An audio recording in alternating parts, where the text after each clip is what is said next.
I always thought I was in control. My hands on the wheel, my feet on the path, my heart tightly armored behind logic and fear. I was raised to be responsible, to have answers, to fix things, to not cry in public, to never show weakness. But somewhere between the sleepless nights and silent prayers, I realized I was drowning in my own strength. Control was my idol, and I worshipped it well. I planned my days, strategized my weeks, forecasted my future like I had divine insight. Spreadsheets, calendars, phone alerts at every hour.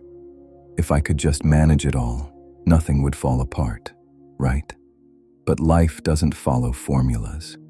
No algorithm accounts for heartbreak. No app warns you when you're about to lose the one thing you thought you'd never have to question.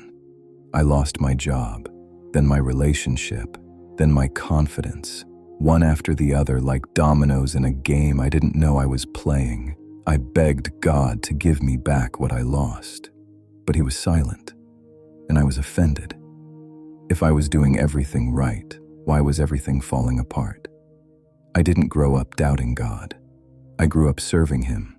Tithes, prayer meetings, church Sundays. But no one taught me what to do when trusting God hurts. I kept asking, how do I trust a God who lets me break? Why would you take everything I held dear? One night, I screamed into the silence, if you're real, prove it. Fix this. Fix me. And in the silence that followed, I felt nothing.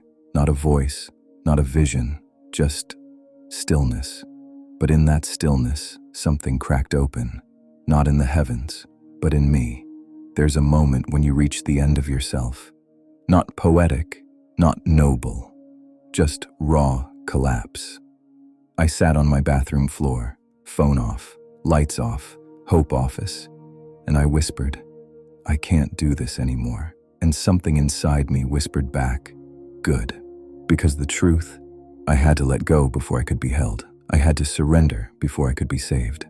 That night, I didn't hear a thunderous voice. I didn't see angels, but I felt something shift, like a gentle hand lifting my chin out of the dirt, like a father kneeling down to meet his child eye to eye. Not because I earned it, not because I fixed it, but because grace doesn't wait for perfection. Letting go of control didn't mean chaos. It meant choosing faith over fear. It meant waking up, not with answers, but with peace. It meant realizing I was never in control, and that was the best news of all, because the hands that hold the universe were already holding me, and those hands don't shake, they don't slip, they don't fail. Trusting God looks like walking even when the path is dark. It looks like sowing seeds you may never see grow. It's saying, not my will, but yours, even when his will undoes everything you built. It's believing that what breaks you might be what builds you, that what God removes the day I let go of control was not the day I gave up. It was the day I got up, not in my strength, but in his. It was the day I stopped clutching dead things and opened my hands to receive life. It was the day I realized I don't have to understand everything. I just have to trust the one. Maybe you're like me, tired, pressed, overwhelmed by the weight of holding it all together. Let me tell you what I learned.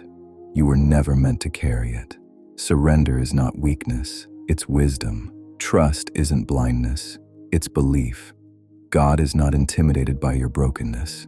He welcomes it. So today, if you're at the end of your rope, don't tie a knot. Let go. Let him catch you. Let him carry you.